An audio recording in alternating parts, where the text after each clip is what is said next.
Pro wrestling is a really small, self-contained world, given the amount of time that a WWE superstar has to spend traveling around the country, and at times the world. They can become friends with each other simply through the amount of time they spend near each other. While this can also lead to tension between several stars, it has also led to real-life, strong friendships developing that have stood the test of time and become really important to the people concerned. There are times some rather unusual or unexpected friendships develop behind the scenes. In this video, we'll talk about some wrestlers that you didn't know were friends.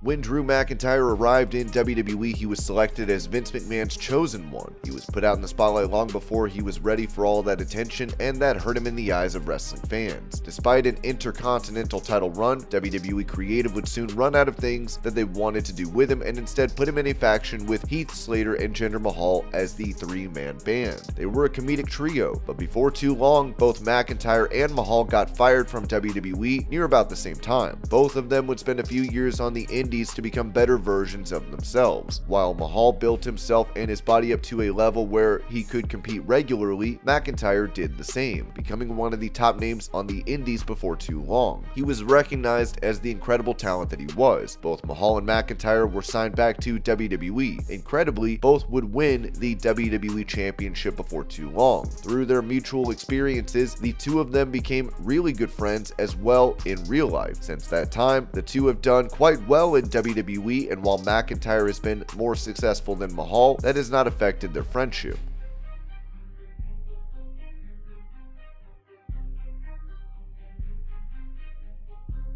It's often that partners on screen result in friends in real life. Damian Priest and Rhea Ripley may be part of the same faction in Judgment Day, but the two have been real-life friends for some time. Long before they became an on-screen faction, Ripley and Priest have been friends together with Matt Riddle as well. The two often hang out together outside the ring and share pictures of the same on Instagram, apparently going through all their trials and tribulations together. When Riddle and Priest held 2 titles in WWE, but Ripley had none, the three shared a pic with Riddle and Priest looking happy, but Ripley downcast in the middle of them. They have often supported each other when everything else has gone wrong. Another such example is back in October 2021. At the time, Ripley lost her luggage ahead of a WWE live event, but she turned to her best friend Damian Priest and borrowed his gear for the show instead. When it was noticed by fans and commented on, Ripley found it quite funny and commented, "This is getting way more attention than I expected."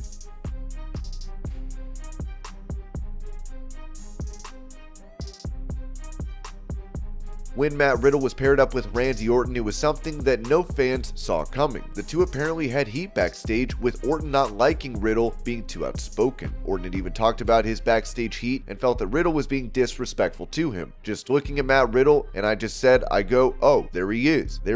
Just kind of an icebreaker, expecting maybe, "Oh, hey Randy, my name is Matt, nice to meet you." But instead, Matt just kind of barely, with the bloodshot eyes glanced over, it was just like a nod, and he just kept walking, and I was just like, that MFer, So for quite a while, I didn't like Riddle, and it was because of that little scenario. One little incident, and it wasn't even an incident. It's just, I took it as a lack of respect. And when you come back there and you're brand new and no one knows you, you want to introduce yourself because we're a band of brothers. I got to trust you with my body in that ring, and you the same, you got to trust me. However, when the two became RK Bro and started working together regularly, that changed in real life. Orton shared how the two of them became friends slowly when he got to know him better. Once I let the wall come down, me and him, you don't have a lot of friends in this business, but I consider him a friend. We have a lot in common, which is so funny because the whole thing on TV is that we don't have anything in common and we are so different, but in real life, we have a lot in common. When I'm out there in the ring and the red light is on, I'm feeling his energy and the people are feeling it. It's a weird thing he's got. He's got something special. He's a lot smarter than he lets on. He's a sharp dude.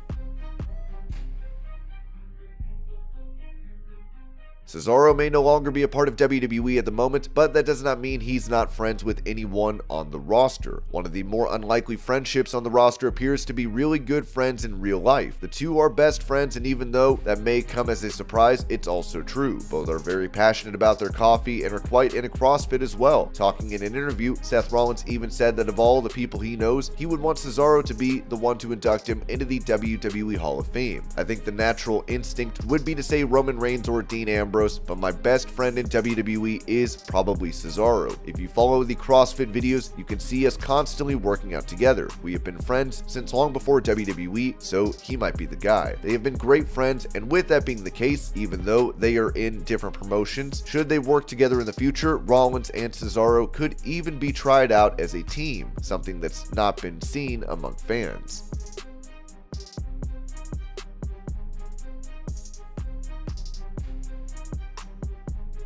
While this is more common knowledge now than it was, the fact that Brock Lesnar has a friend in real life is hard to believe. The Beast Incarnate and Shelton Benjamin met each other at the University of Minnesota, where they competed together on the wrestling team. WWE saw them and approached the university, signing them both to Ohio Valley Wrestling. They even worked together as a tag team and lived together during this time as well, sharing quarters. They eventually got split up and moved up to the main roster. Despite not spending as much time together anymore, they remain best friends. Not only that, Benjamin is the godfather of Lesnar's daughter, Maya.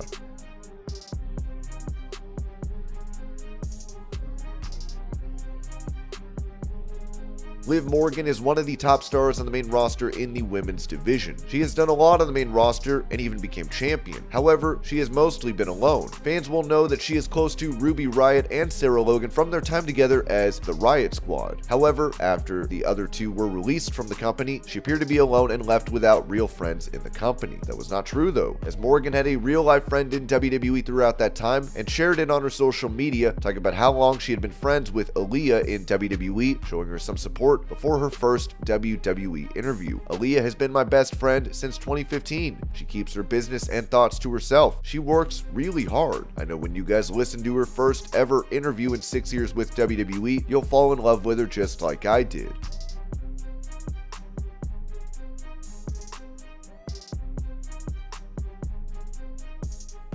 This is one of the friendships that fans may not be aware of, especially given the heat between the men before Lesnar's return to WWE after his run in the UFC. However, on top of that, Lesnar was the one that conquered Undertaker's streak. Fans thought that the two men hated each other, but that was not the case. Lesnar didn't want to be the one to end Taker's unbeaten WrestleMania streak. When Undertaker got concussed in the match, Lesnar carried it for the most part and then would even accompany Taker to the hospital after their match was done, worried about his health. Despite the apparent bad blood between the stars, in real life they were best friends.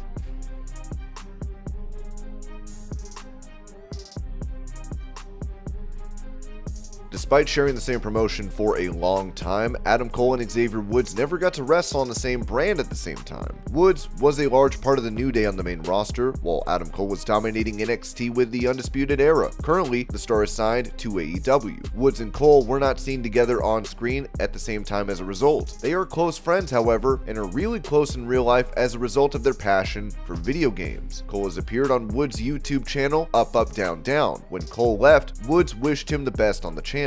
In a funny mistake, Cole was once mistaken for Xavier Woods before he ever came to WWE. The mistake is actually what led to them getting to be friends later on. I think I was 19 at this point. I had been wrestling independently for 9 months, wrestling for these, again, they're awesome, but like smaller independent promotions with not a ton of buzz or anything. It was a website at the time. It was like a recruiting system where you would put your name in and your information, and WWE could potentially call you for a tryout or potentially call you for extra work when they're in town, which is an interesting little system. So of course, right away, I plugged my information in there. 3 months later, I got an email from the head of talent relations at the time, and he said, hey, we got your email, we got your information, we're very interested. We'd like you to come down for a week to FCW so you could try out. I'm like, oh my god, here we go. To the point where I talked with him on the phone for 30 minutes. 30 minutes. He's like, yeah, we've seen your stuff again. This is pretty much going to be a prerequisite as far as all you gotta do is show up and do your thing and you're gonna get hired. Here's who you're rooming with, here's what you're doing. I'm sending you your flight information. I'm freaking out. I'm calling my mom,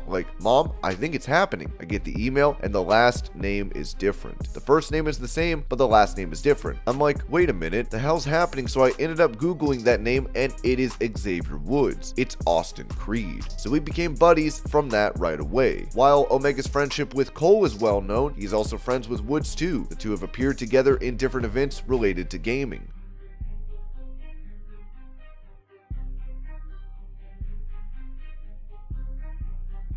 While Alexa Bliss's friendship with Braun Strowman is well noted among wrestling fans, her friendship with Mojo Rawley is not as well known. Rawley, who is no longer a part of WWE, is quite good friends with Alexa. When they were together on the same brand for a while, they used to post regularly on social media together. The two were friends despite Rawley leaving, with them hanging out at different points. Bliss celebrated her 30th birthday party last year. Before going to actually meet her, he decided to have some fun on social media. He filmed a clip of himself staring creepily at the camera before zooming in on Bliss from outside, who was chatting with her friends in her home and then wishing her happy birthday to the camera. "Happy birthday, Alexa Bliss. I wasn't invited to your party, but I showed up to creep from the outside nonetheless."